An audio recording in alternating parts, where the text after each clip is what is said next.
I would like to improve. So in so many people's minds and from so many different angles, there is this urgent feeling that I must improve me. And this is critically important because it's obvious that, at least it's superficially obvious, that the way things are, we are going to hell fast. Now, in this question, can I improve me? There is the obvious difficulty that if I am in need of improvement, the person who's going to do the improving is the one who needs to be improved. And there immediately we have a vicious circle. All right, you want grace? Well, ask God, maybe he'll give it to you. And the theologian will tell you, yes, God gives his grace freely. He gives it to all because he loves all. It's here like the air. All you have to do is receive it. Or a more orthodox, a Catholic Christian would say, all you have to do is to be baptized. To take the holy sacrament of the altar, the bread and wine, the body and blood of Christ, and there is the grace right there. And it's given by these simple physical means so that it's very easily and readily available. Well, a lot of people got baptized, and it doesn't always take. People fall from grace. Why do they?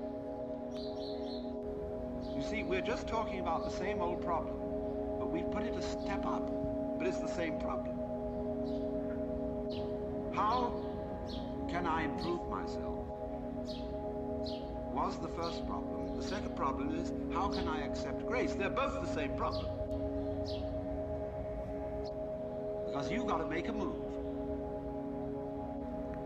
which will put yourself out of your own control into the control of a better.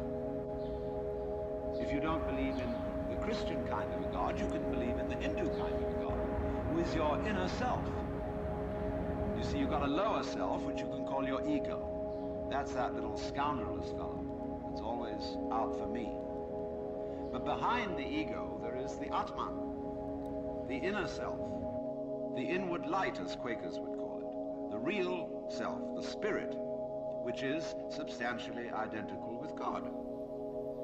So you've got to meditate in such a way that you identify with your higher self. Now, how do you do that? Well, you start by watching all your thoughts very carefully, watching your feelings, watching your emotions, so that you begin to build up a sense of separation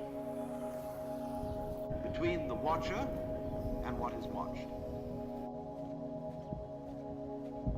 so that you are, as it were, no longer carried away by your own stream of consciousness. You remain the witness, impassively, impartially, suspending judgment and watching it all go on.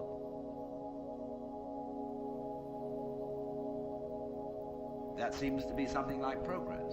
At least you're taking an objective view of what is going on. You are beginning to be in a position to control it. But just wait a minute. Who is this self behind the self, the watching self?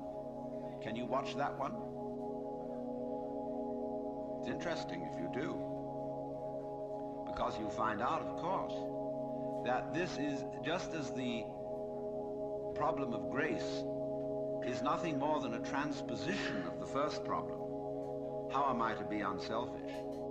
By my own power. It becomes, how am I to get grace by my own power? So in the same way, we find that the watching self, or the observing self, behind all our thoughts and feelings, is itself a thought.